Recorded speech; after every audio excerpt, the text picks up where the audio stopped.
also think it's very important that Glorious Glowhands begins in Fort Worth. Kind of like Pilgrim's Progress begins in a city. And it begins there, but I think it does eventually travel. But Glorious Glowhands begins in Fort Worth, Texas. That's an important one. I think there's a sequence somewhere in there where Catch has a dream. And she dreams that she can see these people's hands glowing. And it looks kind of like, almost like blood glowing. And she can see them downtown area walking around, and all their hands are kind of glowing. Almost kind of like the color of blood. And they're just walking around, you know, in different areas and stuff. And she just sees that person's hands glowing, that person's hands glowing. It's like glowing this blood color, you know. So it's a dream. In the dream, it looks very much like glowing blood. So not like real blood, but like blood that glows, and it's on their hands. She sees them, all these different people walking around with glowing hands that glow blood. Okay, this is Yucca and Oakhurst Scenic Drive, which I'm pretty much going to be probably like stuck here. Well, not necessarily.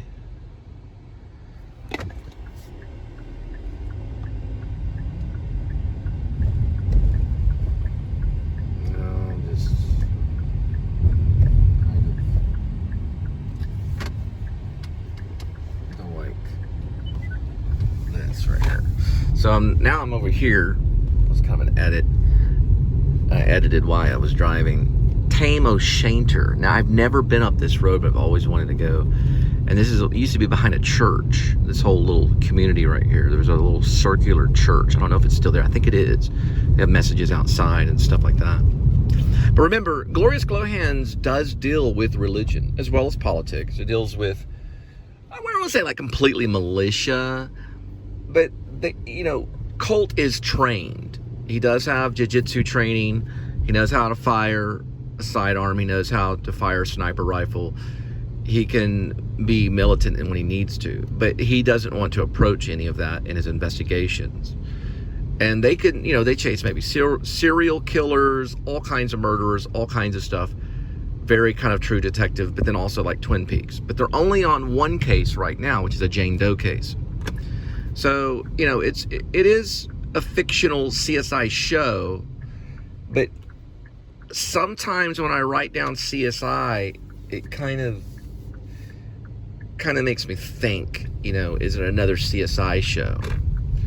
So I might have to find another supernatural investigation is what I'd rather want to say. It is an investigation with real people, but it's more on the side of supernatural rather than on the side of science. And there is rational as well as irrational. Okay, so there is a certain kind of science to it. This looks like a really nice one right here. But I like the idea that Colt is artsy and that he is kind of not really airheaded, just artsy. He likes vlogging. Now remember, he vlogs all the investigations and then posts it on his site. Now I don't know for sure if it's public or not on his particular investigations, but we see some of that. So in the show, of course, it would be public, because the show would be public, but we're seeing some of his vlogging. Now Batman, or the Batman, did this because the guy, Pattinson, whatever, the character of the Batman that he played, had these things on him. They were contact lenses that went into his eyes. Or they were contact lenses, okay. They went into his eyes. But they also recorded everything that he saw, and then he'd go back and I got to go back and watch the Batman. But he did have contact lenses. If he didn't, then I thought he did. He doesn't have that kind of technology, but he does have this, right? He has this type of technology. So some technology. So he can show up to an investigation and just vlog the crap out of everything and then go back and edit things that he needs and find, kind of like what Psych did in his mind. If you ever watched the movie Psych, he would do that in his mind. He does it with the camera and stuff because the camera will pick up things that he may not see. So he'll go in and video everything, you know, she'll find it only through speaking in tongues. That's the only way. That's how all the investigations start in every episode. She'll start usually speaking in tongues for the part of the investigation, right? So every episode follows a part of an investigation. This one's the Jane Doe. It really started off with the cigarette butts, and then it turned into the Jane Doe. And that's the part of the series right now. It'll have different names, you know, and not maybe some of it does sidetrack because we see some of their lives and stuff like that too. So we see some of behind the scenes kind of things in their lives as well. I think that the vlog can help a little bit too.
There's like a history thing going on here.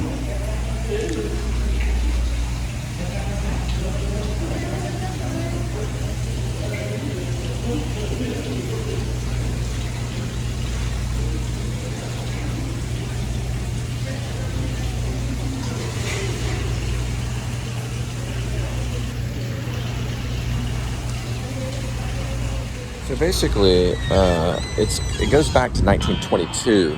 This is basically a historic area of Riverside, one of the first crossing Trinity on First Street. So they called it Riverside because they were crossing the Trinity River. It goes back to 1922. The school was established. All kinds of stuff went on right here in this little area that I'm at. They have a little place called Mamma Mia, little pizzeria.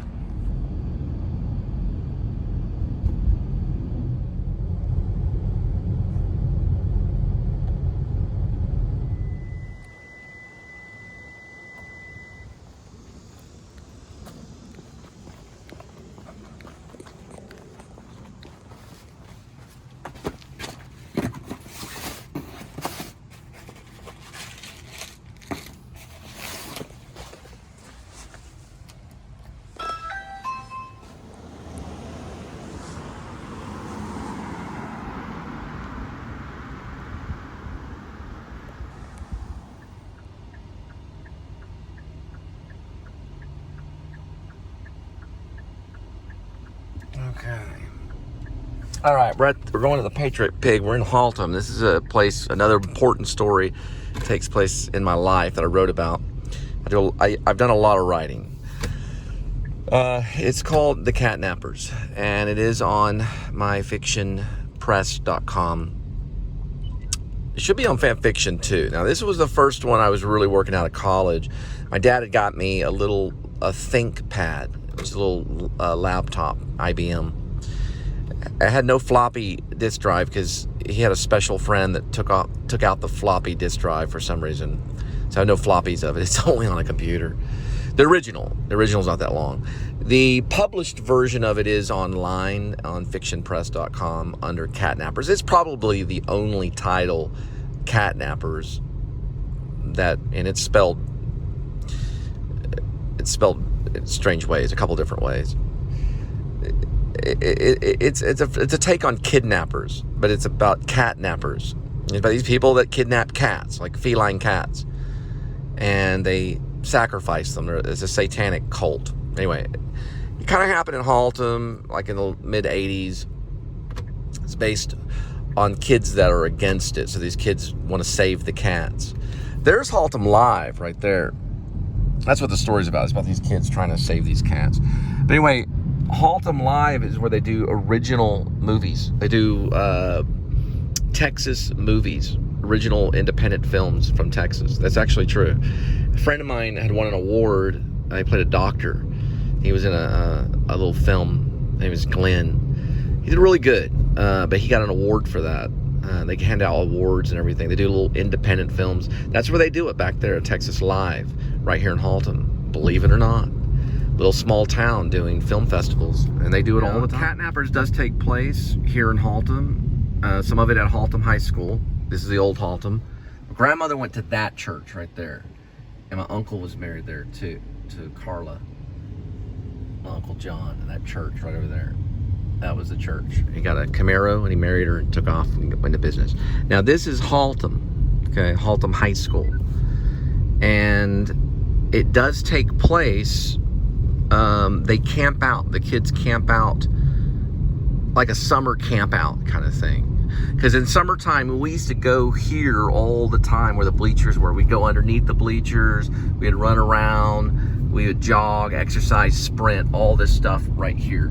We used this area right here when we were kids in the summertime, all day long, all night long. We would go there in the middle of the night sometimes. Now as kids, we did camp out and act like ninjas and stuff, but we usually made it home by the end of the night, sometime like 2 or 3 in the morning, maybe 4 in the morning, if the cops didn't get us. But they did a couple times, but mostly the times they just make us clean up our mess, which was mostly like eggs. Hicks and stuff like that in high school would chase us down this road for some reason. Probably the children of some of the neighbors that we terrorized. But my stepdad used to throw disc right here. That's a disc throwing place. My stepdad did. He would throw disc because he was a TCU football player guy, so he loved throwing disc, if you know what that is. It's basically where you throw a disc out on your back by throwing this little silver disc, or shot put. You throw the shot put too. This is right off Broadway Lane right here. So this does take place. This area does, I mean, if I had my way and I had all the budget money I wanted, I'd zone all this out as much as I could to shoot some of the sequences and stuff for catnappers. Because it all took place in the South. This is Texas. Dang freaking streets, man. But anyway, you can see right here, that's shot put right there. He threw the shot put right there. And he had a pretty good throw. I don't remember what it was. But I remember the stance. I remember how to do it. So I remember the way. All right. And now this Jack in a Box up here has been there for a very long time. We're talking maybe late 70s. And it's never gone anywhere. I took karate right over that way and taekwondo. Took jiu-jitsu in Denton. I took taekwondo when I was about 11-ish, 12 or so. I took it in this area. And then there was right over here was a bowling ring. They moved it. Something bowl, Richland Bowl. They also had a really good thrift town, especially like in college and stuff. I'd go there. Was this one that says wholesale furniture? They used to be a thrift town where you could buy clothing and all kinds of stuff. Little thrifty mart. What I learned studying martial arts, because I was in a martial arts film, but what I learned was in taekwondo, there was a lot of show involved, a lot of kick, punch, block, kick, punch, some throws. You could throw people around and stuff. But really, with like jiu-jitsu, they kind of look at a taekwondo person and they're like, what are you doing? And they just grab their leg and submit them. And one little move like that. So a jiu-jitsu person would go up to a taekwondo person, and the taekwondo guy would throw one kick, he'd grab their leg and submit them. Just like that. So jiu-jitsu is a different art than taekwondo. But I'm not putting down taekwondo. It's a beautiful art. It's beautiful to watch. But they're not going to take out a jiu-jitsu guy. A jiu-jitsu guy's going to laugh at them and take them out like that. Catering. So that's catering right there. It's actually a restaurant. So it's the Patriot Pig. It's a veteran-owned shop.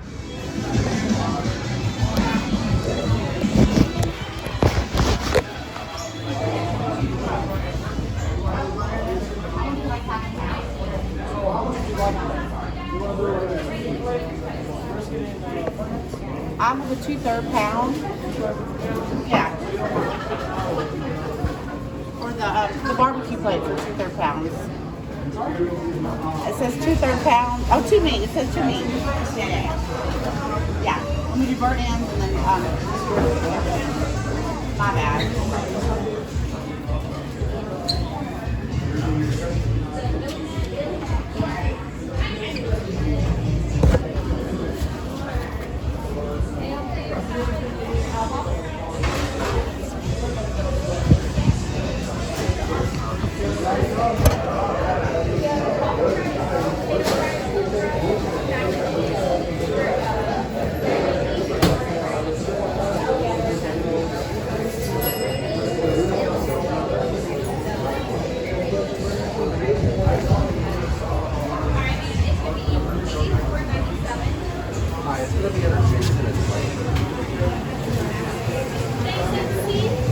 Yes, that's correct. Which one's Lane?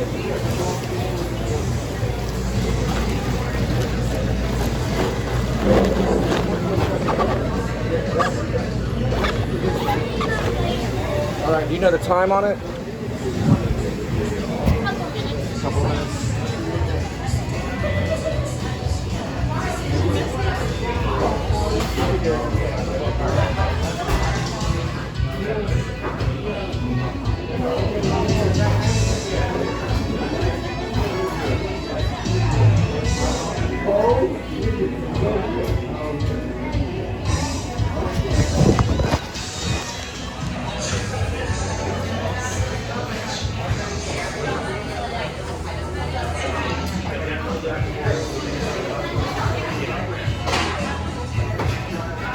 They were real nice, and they came running after to hand me the pie because I forgot the pie. So whoever ordered that, they get the pie too, and we're coming to your door. Food for friends. We drop it right out your door. This one's in Haltom, known as Patriot Pig Smokehouse Slow.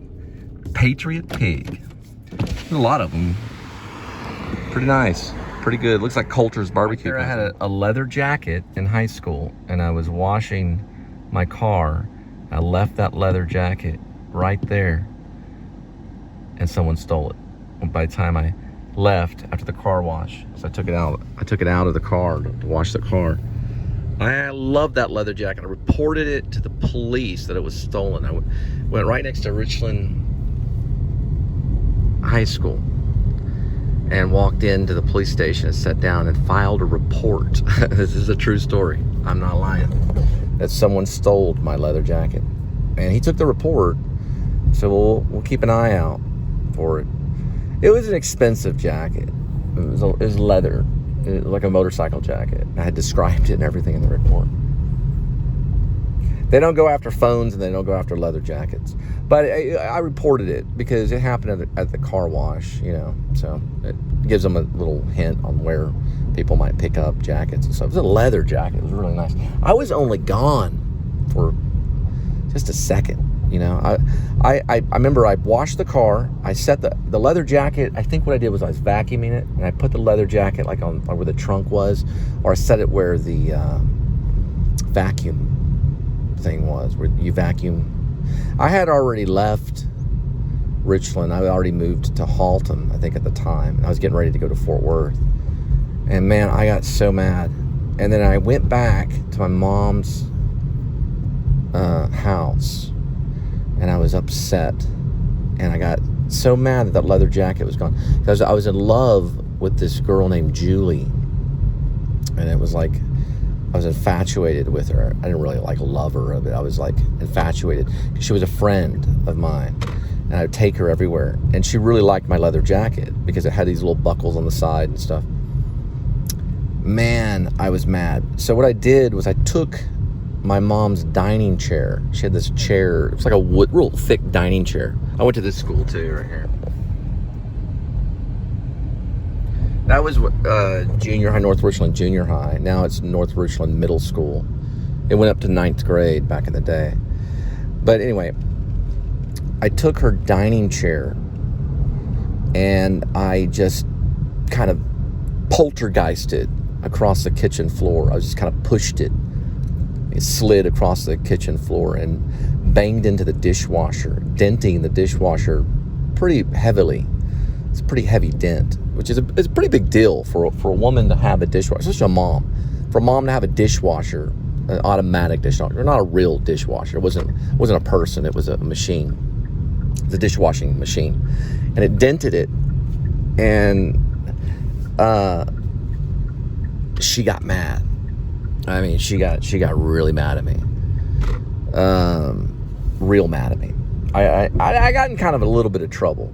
I was not out of school yet, you know, but I told my mom, I said, Mom, you don't understand how much I like this leather jacket. And it was because Julie liked it, and I liked to wear it around her and stuff. I no longer had it. I felt naked, and I told her about it. I called her. I said, I lost my leather. She said, do you feel naked? And I said, yeah, I feel naked without it. I wore it everywhere. I was supposed to be a Smiths fan. I was slowly transitioning into a Smiths fan from being punk rock. We changed. We didn't stay the same. So I was a Smiths fan. But I was punk rock still at heart. It was like something Jim Jarmusch would have wore. You know, it was a great jacket. And I told her, yeah, I feel naked without it. And then later on, I wrote her a letter. This is a true story. I wrote Julie a letter because I knew I had left Richland High School and I went to Haltom, and I was leaving. We were going to move to Fort Worth pretty much. My mom and my stepdad and I and everybody, we were moving to Fort Worth before I got involved in theater and everything. And so I was kind of wanting to be kind of like a rock star. That was kind of the thing. And I wanted that leather jacket all along the way. The jacket was later replaced with another jacket. But I decided to write her a letter. I didn't have the words. I did not know what to say to her. Because I knew that she was moving on. She had found some other guy. Turned out to be a skater friend of mine. And I wanted her to be with this one guy. But he ended up trying to kill himself, and he had some psychological problems. So she didn't choose that guy. He tried to kill himself with aspirin. Some other dude. And she ended up marrying this guy named Dan. I told him I wrote about all this. I wrote a screenplay called Deep on Ellum. It was about my drug days in Dallas. When I was a teenager, we'd go out to clubs. The days when we'd go out and experiment. And so I told her, you know, basically that we were leaving and that I wasn't going to go back to Richland. I wasn't going to finish up at Haltom, and I was going to move on. I ended up going to a Fort Worth school. And that's where I ended up graduating. About a year late, but I ended up graduating. And I ended up going to college and everything. But anyway, I could not come up with the words. I did not know what to say. So I got tired of sitting there thinking, like, what am I going to tell her? Like, what am I going to say? How am I going to maybe win her back, or at least stay in touch with her? Because I drove her around so many times, all the way to Dallas, to a club that we called Level 5. We would go to a thing called the Stark Club or something like that. It was out in Dallas, and we would go to this another club called Industry and all this stuff, and we do all this stuff. I couldn't think of it. And so I decided, I said to myself, okay, how am I going to do this? And I started thinking of songs, not from the Bible, but just songs that I heard. And there was a song by 9 Inch Nails. It was one of the last songs on their album. Trent Reznor wrote it. And it was a weird thing that he wrote about something about saltwater tears or something about tears. I don't remember the lyrics, but I went ahead and took the lyrics from the jacket of the cassette tape of 9 Inch Nails. It was the same one with Head Like a Hole. It wasn't Head Like a Hole, but it was. I'll find out because I'll look at the album and look at it. But anyway, I went ahead and just did it word for word. I just plagiarized the entire, song, the lyric, and just wrote it word for word and signed my name. And I sent it to her, and it was just the lyrics to the song, pretty much. I don't know if I got all the wording right and everything. The song pretty much wrote it for me. I gotta find that song. It's by Trent Reznor.